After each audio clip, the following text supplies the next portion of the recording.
नमस्कारम। मैं हूँ योगी नित्य और आज का ये वीडियो च्यवनप्राश के ऊपर है। जो लोग च्यवनप्राश खाना पसंद तो करते हैं लेकिन उनको सूट नहीं करता, या फिर च्यवनप्राश कभी खाना है और मेरे से वो सलाह लेना चाहते हैं च्यवनप्राश खाने से पहले, तो मैं आज कुछ बातें कर लेता हूँ च्यवनप्राश के ऊपर। पहले तो ये बता दूँ कि च्यवनप्राश जिनको सूट नहीं करता, कई लोगों को खाते ही मुंह पक जाता है या ब्लीडिंग शुरू हो जाती है, नाक से नक्सीर आ जाती है, और च्यवनप्राश से कुछ और गर्मी पड़ जाती है। तो ऐसे में मैं आपको बता दूं कि उन लोगों की प्रकृति पहले से ही गर्म है, तो उन लोगों को च्यवनप्राश अगर आप बाजार लेने जाओ तो दो तीन बातों का ध्यान रखना है। च्यवनप्राश कई तरह का आता है, एक केसर वाला आता है, एक बिना केसर के आता है। हालांकि वो दाने तो केसर के 4-5 ही डले होते हैं उसमें, मुझे नहीं लगता वो ज़्यादा केसर डालते होंगे। लेकिन फिर भी बिना केसर का च्यवनप्राश आप लीजिएगा अगर आपको नाक से खून आ जाता है या आपका बीपी हाई रहता है। जिनका भी बीपी बढ़ता है, जिनको भी लिकोरिया है, या जिनका भी ये गर्म है शरीर, जिनके अंदर ज़्यादा गर्मी है, हीट है, तो उन लोगों को च्यवनप्राश खरीदते वक्त ध्यान रखना है कि चांदी डली हो, जिसमें जिसमें चांदी की भस्म डली हो, ऐसा च्यवनप्राश लेना है ठंडा, जिसमें सोना स्वर्ण आदि का थोड़ा टच हो। हालांकि स्वर्ण वो 200-250 रुपए के च्यवनप्राश में वो इतना महंगा स्वर्ण कहाँ डालेंगे, लेकिन थोड़ी मात्रा में हल्का फुल्का कहीं स्वर्ण का थोड़ा बहुत वो अगर टच दे देते हैं कई बार, तो आपको सूट नहीं करेगा अगर आपकी प्रकृति गर्म है। तो आपको ऐसे में जिसमें चांदी हो उस तरह का आपको च्यवनप्राश लेना है। या एक च्यवनप्राश आता है गर्मियों के लिए खास, उसका नाम अलग होता है। आप किसी अच्छे दुकानदार जो आयुर्वेद की समझ रखता है वहाँ जगह जा कर के अगर आप कहेंगे कि गर्मियों के लिए खास च्यवनप्राश दिखाओ, तो वो आपको ठंडा वाला च्यवनप्राश देगा। आप ऐसा च्यवनप्राश खाइए। और गरम च्यवनप्राश जिन बच्चों को उन्हीं को दीजिए जिनको नज़ला जुकाम कफ रहता है, वही लोग सिर्फ केसर वाला च्यवनप्राश खाएं।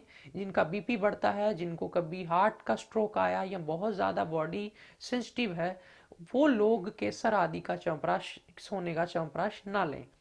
घर में च्यवनप्राश बनाने के लिए लोग पूछ रहे थे, तो मैं आपको ये नहीं कभी कहूँगा कि घर में घोटने बैठ जाओ, क्योंकि आप इतनी एक्यूरेसी से नहीं बना सकते। हालांकि इतनी एक्यूरेसी से तो बहुत सारी कंपनियां भी नहीं बना रही, क्योंकि जितनी देर घोटना होता है इसको, वे नहीं घोटते कई बार। कई कंपनियां, मैं किसी पे कोई इल्ज़ाम नहीं कर रहा, लेकिन कई बार कई कंपनियों को जैसे शॉर्टेज हो गई मार्केट में च्यवनप्राश की, और उनको एकदम से च्यवनप्राश बनाकर भेजना है, तो फिर वो जल्दी जल्दी घोट करके जल्दी जल्दी बना के, आपको क्या पता कौन सा लॉट ज़्यादा अच्छे घोटा है अच्छे से कि नहीं। तो अगर अच्छे से तो घोट दिया जाए च्यवनप्राश को, तब तो अच्छे से डाइजेस्ट भी हो जाता है। लेकिन अगर पूरा घोटा ना जाए च्यवनप्राश को, तो कई कई बार च्यवनप्राश वो डाइजेस्ट भी नहीं होता। इसलिए च्यवनप्राश को जितना घोटा जाए उतना कम है। फिर च्यवनप्राश किसका लें, कहाँ से लें? अच्छी कंपनियां जिस पे आप विश्वास कर सकें, पुरानी कंपनियां, आप उनका च्यवनप्राश ले सकते हैं। लेकिन अगर आपको शुगर है, डायबिटीज़ है, तब आप नॉर्मल च्यवनप्राश नहीं खा सकते। आपके लिए अलग से च्यवनप्राश बहुत सारी फार्मेसियां बनाती हैं जो कि शुगर फ्री होता है। आप अगर मार्केट में जाएंगे, आपको हर जगह से तो नहीं मिलेगा, लेकिन अच्छी वैद्यों से या बहुत सारे फार्मेसियां शुगर फ्री च्यवनप्राश बनाती हैं। अमेजोन आदि या बहुत सारी ऑनलाइन साइट्स पे भी मिल जाता है आजकल तो। ये चीज़ों को मैं प्रमोट नहीं कर रहा, लेकिन मैं किसी का विरोधी भी नहीं हूँ। तो अगर आपको कहीं से भी मिल जाए शुगर फ्री च्यवनप्राश, तो आप डायबिटीज़ में भी खा सकते हैं।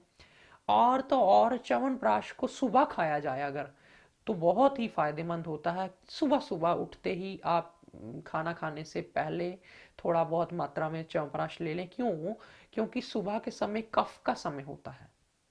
कफ यानी सुबह के समय हमारे अंदर बॉडी में वाटर कंटेंट ज़्यादा होता है, तो उस समय अगर आप च्यवनप्राश लेते हैं और खा करके च्यवनप्राश घंटा भर कुछ न लें, फिर उसके बाद दूध लें या कुछ लें। कई लोग च्यवनप्राश खाते हैं ऊपर से कुछ और खाना शुरू कर देंगे, तो उसका इतना असर नहीं होगा। जिस चीज़ को इतना समय घोटने में लगा है, खरल में या किसी चीज़ में उन्होंने घोटा है, इतनी जड़ी बूटियां हैं उसमें, आप कैसे कह सकते हो कि च्यवनप्राश मुंह में डाला और 2-4 मिनट 10 मिनट बाद ही ऊपर से आप दूध पी लो या रोटी खा लो, तो आपको वो च्यवनप्राश का असर नहीं होगा, वो गोबर बन जाएगा सारा, उसका उसका कोई असर नहीं है। इसलिए हमेशा ध्यान रखें, सब्र करना भी सीखें। चीज के खाने के बाद क्या लेना है। कई लोग मुझे पूछ रहे थे कि च्यवनप्राश के साथ दूध ले सकते हैं। भाई च्यवनप्राश के साथ दूध नहीं ले सकते। बहुत सारे लोग कहते हैं कि ले लो, क्योंकि च्यवनप्राश में आंवला डला होता है और आंवले के साथ हम दूध ले तो सकते हैं, लेकिन किस आंवले के साथ? जो आंवला अपने आप पक कर के पेड़ से टूट के नीचे गिरा हो, उस आंवले के साथ दूध लिया जा सकता है, वो भी उस आंवले को सुखा करके। तो ताजे आंवले के साथ तो कभी भी दूध नहीं लिया जा सकता। अब आपको कैसे पता चलेगा कि वो पेड़ से टूटकर आंवला गिरा था या उन्होंने तोड़ के सारे आंवले उतारे हैं? तो इसलिए मैं आपको कभी नहीं कहूंगा कि आप च्यवनप्राश के साथ दूध लें। अगर आपने च्यवनप्राश लिया है तो मिनिमम आधा पौना घंटा आप रुक जाएं, फिर उसके बाद कोई चीज खाएं, चाहे वो रोटी हो, नाश्ता हो या दूध हो। कई लोग च्यवनप्राश को मुंह में डालते हैं और फटाफट निगल जाते हैं। ऐसा ना करिएगा, क्योंकि ऐसा करने से च्यवनप्राश ज़्यादातर गर्मी कर जाता है और प्रॉपर डाइजेस्ट नहीं होता। बहुत कीमती चीज़ है। इसको आप अगर 1 चम्मच लेना है तो 1 चम्मच के भी बजाय आधा चम्मच ही लो। शुरू में पचना शुरू हो जाए तब 1 चम्मच लेना। तो आप आधा चम्मच च्यवनप्राश लेकर के उसको भी आप जुबान पे रख लें और धीरे धीरे धीरे धीरे चूस करके आप अगर खाते हैं, उसका फायदा बहुत ज्यादा होगा, बजाय इसके कि आप मुंह में च्यवनप्राश डाला और 2 बार मुंह मार के फटाफट नीचे अंदर ले जाते हैं। ऐसे में च्यवनप्राश इतना असरदार नहीं होता। गलतियां छोटी छोटी हो जाती हैं हमसे। वो चीज असर नहीं दिखा पाती जितना असर उसे दिखाना चाहिए। फिर हम कहते हैं पता नहीं, मैंने तो सब कुछ ट्राई कर लिया, जो आप बोल रहे हैं मैंने ये भी खा लिया, मैंने ये भी खा लिया। खाया सब कुछ है, लेकिन खाया हड़बड़ाहट में है, खाया नासमझी में है। अब मेरे हिसाब से जिस तरह से मैं बोल रहा हूँ, इस समझ से खाकर देख लेना, आपको बहुत लाभ होगा। आज फिलहाल इतना ही। नमस्कारम।